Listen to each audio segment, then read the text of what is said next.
埋藏在詩篇中那些不快字句，常徘徊心坎中，每刻也在凝聚。靈魂在黑色的冷冰的噩夢裏，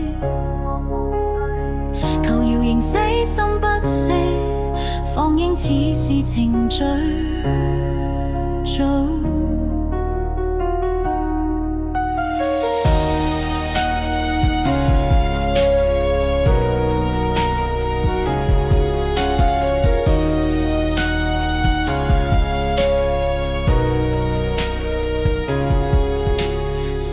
人獨憔悴，每篇詩句皆是淚。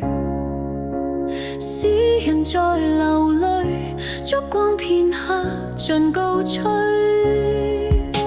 詩詞在砌堆，還落不沾那是誰？詩人甚疲累，埋藏陰森的故居。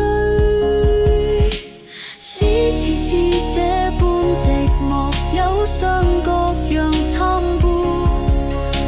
詩為被接管，完全死灰，不得放寬。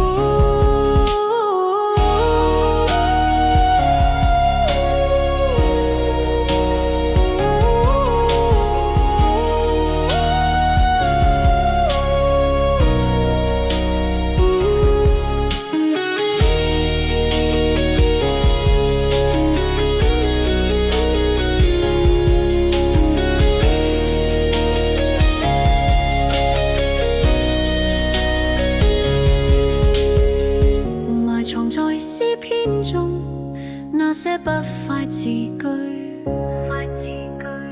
常徘徊心坎中，每刻也在凝聚。